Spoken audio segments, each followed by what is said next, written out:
Comment se différencier des autres profs? Comment trouver des étudiants qui deviendront vos fans? Donc c'est un sujet qui revient assez souvent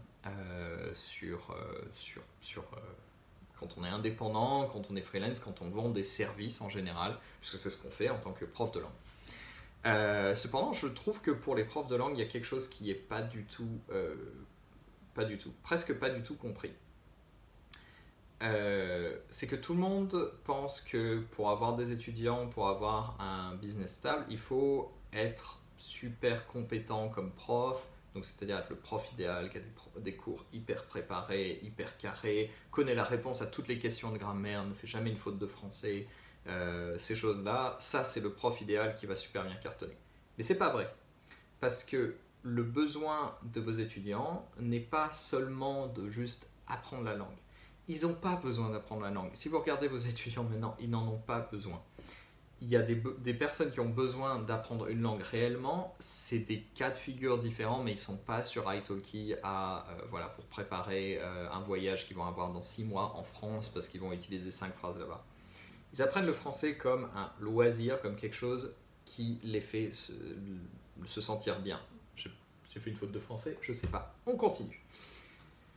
C'est comme un prof de fitness. Quand vous cherchez, vous voulez faire du sport, vous voulez aller à la gym, et donc dans votre tête, vous vous dites, bah, moi ce qui est important, pour moi ce qui est important, c'est, je sais pas, avoir des gros muscles, ou je sais pas, avoir de l'endurance, ou je sais pas, c'est ce que vous cherchez. C'est pas non plus un besoin hyper important, c'est juste que vous êtes chaud en ce moment, est-ce que c'est ce que vous cherchez? Mais, imaginons qu'il y ait 2 profs de fitness. On va prendre un cas typique. Au début, vous cherchez le meilleur prof de fitness et vous avez un mec qui est énorme et qui dit ouais, bah moi, les gens avec moi, ils ont des résultats et tout ça. Et vous vous êtes ouais, c'est ça qu'il me faut, des résultats, ouais, un super prof compétent. Vous prenez des séances avec ce mec et il vous épuise, c'est trop dur, c'est trop dur. Il vous dit bah ouais, mais c'est ce que tu veux. Et donc, même si vous arrivez à devenir plus fort, je sais pas, meilleur cardio ou peu importe, vous détestez l'activité. Donc au bout d'un moment, vous arrêtez avec une excuse bullshit du genre non mais en ce moment c'est compliqué, ou alors voilà, non mais j'ai pas le temps à cause du travail, ou un truc comme ça. Des excuses que peut-être vous pouvez entendre de la part de vos étudiants et qui vont peut-être vous mettre la puce à l'oreille sur ce qui se passe réellement. Ensuite, imaginez, donc vous avez arrêté avec ce prof et vous avez un ami avec qui vous entendez super bien, qui est aussi prof de fitness. Il est un peu nul, lui ça fait juste 1 an qu'il fait ça, il est un peu gros en plus, il est un peu essoufflé, non je déconne, bon ça c'est pas trop important, mais... Et vous commencez à prendre des cours de fitness ou un entraîneur ou je sais pas avec cette personne. Le truc c'est que vous passez un bon moment à chaque fois. Vous n'avez pas les mêmes gains énormes, je sais pas comment on appelle ça en français, les mêmes muscles énormes que vous avez avec le premier prof de fitness, mais vous avez vraiment, vous aimez ça. Pour la première fois de votre vie, vous aimez ça et vous voulez revenir. Et au bout d'1 an, en fait, ce qui se passe, c'est que le prof de fitness hardcore, et je vais revenir dessus, mais moi, c'était mon cas pendant très longtemps en tant que prof de langue, j'étais le prof de fitness hardcore.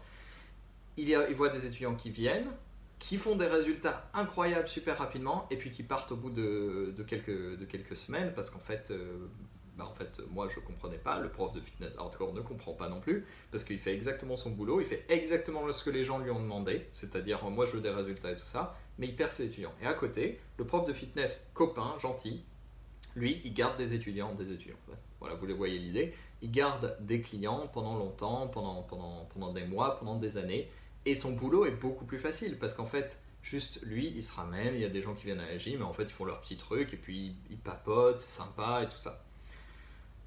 C'est un peu comme les coiffeurs, hein, d'une certaine façon. Quand on va chez le coiffeur, vous voyez moi que je suis vraiment un mec qui adore aller chez le coiffeur, qui y va tout le temps, puisque j'ai toujours une coupe de cheveux à chaque vidéo qui est incroyablement différente et variée. Et ben chez les coiffeurs, vous voyez bien que les gens ne vont pas chez le coiffeur pour vraiment avoir une coupe de cheveux de ouf. C'est généralement des dames plutôt âgées, enfin ça dépend des coiffeurs, mais moi mon coiffeur est pour dames âgées, puisque c'est comme moi, je suis une dame âgée.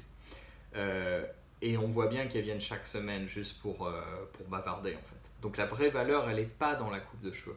Évidemment, le coiffeur, il ne va pas faire de la pub en disant chez moi on bavarde, quoique il pourrait peut-être, et on bavarde de trucs intéressants.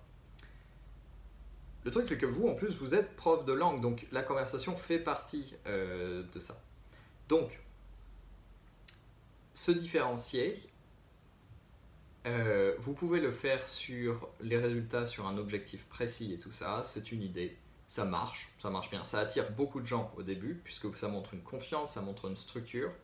Mais ce qui va vraiment vous différencier, et ce qui je pense est vraiment là où vous allez avoir la plupart de vos revenus, la plupart de vos étudiants, la plupart même de votre plaisir à travailler, ça va être de créer une relation unique avec vos étudiants. Donc, chaque personne est unique. Voilà. Il y a des gens avec qui on ne s'entend pas, il y a des gens avec qui on a des centres d'intérêt en commun, il y a des gens avec qui on n'a pas de centre d'intérêt en commun.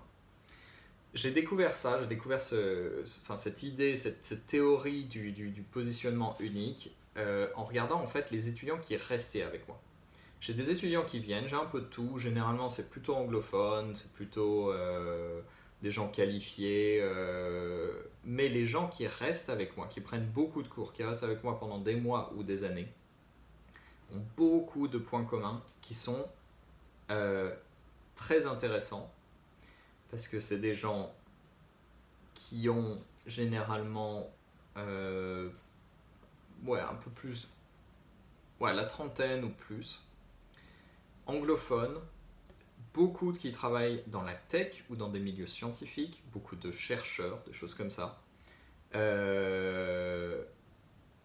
beaucoup de végétariens et de véganes, et voilà. Beaucoup de choses comme ça. Et beaucoup aussi qui n'ont pas d'enfants.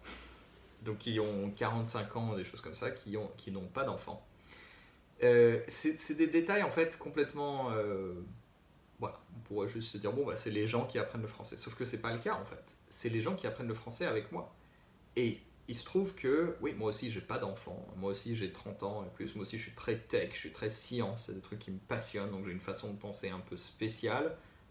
Spéciale, qui est très familière pour des ingénieurs, qui est très familière pour des gens qui font de la recherche, qui est très familière pour des gens comme ça, mais qui est un peu bizarre pour des gens qui seraient un peu plus branchés ésotérisme ou je sais pas quoi. Et en fait, ce qui se passe, c'est que je me retrouve avec des étudiants qui me ressemblent. Et en fait, la qualité de mes cours, eh ben, en tant que cours de langue de français, en fait, c'est pas le plus important, mais ce qui fait qu'il reste avec moi, c'est cette affinité qu'on a, même si on ne parle pas que de plats végétariens ou de, je sais pas, ou de tech, mais c'est cette façon de penser, ils se sentent à l'aise en fait. Ils savent que quand on fait une conversation ensemble, ils me comprennent, je suis comme leurs amis en fait, je suis dans le même cercle, je suis dans la même façon de penser. Et du coup, ça facilite beaucoup le travail, puisqu'en fait, les sujets de conversation sont très libres, puisqu'en fait il y a une confiance qui s'établit, on sait qu'on est généralement, on pense de la même façon, donc ils se sentent à l'aise pour parler de tout, c'est facile pour moi d'expliquer ma méthode, la relation est complètement différente. Et les étudiants, par exemple, qui sont un peu différents, qui ne sont pas dans la même vibe, je ne sais pas comment appeler ça, en fait, dans la même culture, et ben, en fait c'est plus difficile de créer cette relation, et donc ils partent plus souvent. C'est pas que ça se passe mal, c'est juste que voilà, voilà, il y a un prof, ouais, il est sympa. Entre il est sympa et on parle toute la leçon de trucs qui nous passionnent. Donc, je vais essayer de revenir au point principal, parce que je fais cette vidéo sans coupure ni rien, parce que j'ai pas plein de matériel vidéo comme avant. J'ai tout perdu. Mon grand conseil, ne vous voyez pas comme quelqu'un qui donne du français à des gens. Ce que vous apportez, c'est un bon moment avec des personnes qui sont hyper stressées en général à l'idée de parler français, d'utiliser la langue. Donc, vous voulez faire quelque chose d'unique. Et ce que je vous conseille, c'est sur votre profil, dans votre communication, dans les détails que vous donnez sur votre vie perso, après, libre à chacun d'être ouvert comme il veut, vous voyez, moi je parle beaucoup, dites qui vous êtes.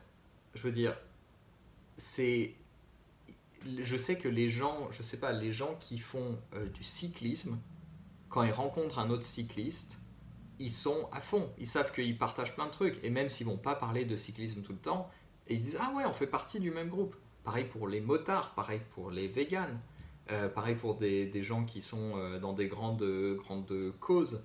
Je veux dire, si... Ouais. Si vous rencontrez des gens qui sont... Si vous êtes dans un bord politique assez fringe, assez... je ne peux pas dire extrême nécessairement, mais un truc assez spécial dans sa façon de penser, et que vous rencontrez une autre personne qui pense comme ça, vous vous sentez beaucoup plus en confiance avec cette personne, et aussi vous pouvez deviner qu'elle va être comme vous sur pas mal de valeurs, sur pas mal d'autres choses, donc vous allez vous sentir à l'aise. Donc ça, c'est la meilleure façon de se différencier. Donc oui, vous pouvez vous différencier sur la méthode et sur plein de choses, mais votre grosse différenciation, c'est qui vous êtes, et si vous trouvez des étudiants qui sont comme vous, qui ont les mêmes centres d'intérêt, en fait, ils vont vous suivre. Regardez, peut-être que maintenant, vous apprenez une langue, et que les chaînes YouTube que vous aimez le plus dans la langue que vous apprenez, c'est pas des chaînes YouTube pour apprendre les langues. C'est pas la chaîne en espagnol sur les animaux de la ferme et les couleurs et les jours et ces horreurs. C'est peut-être une chaîne en espagnol sur le cyclisme parce que vous aimez le cyclisme, ou une chaîne je sais pas, en allemand sur la Formule 1 parce que vous aimez la Formule 1 et vous regardez ça pendant des heures parce que c'est cool. Voilà, donc peut-être que c'est la même chose qu'on doit faire en tant que prof, juste être la personne qui ajoute de la langue à quelque chose qui est déjà intéressant avant. Voilà, c'est tout pour cette vidéo. N'hésite pas, on se tutoie, on se voit, je pense que ça va devenir typique. N'hésite pas à t'abonner et à écrire dans les commentaires ce que tu penses de ça. Surtout si tu es d'accord et que tu trouves que c'est génial. Moi j'aime bien lire ce genre de commentaires. Ou si tu as une expérience complètement différente sur le fait que en fait, toi, tes étudiants s'en foutent de ta personnalité ou quelque chose comme ça. Voilà, à plus.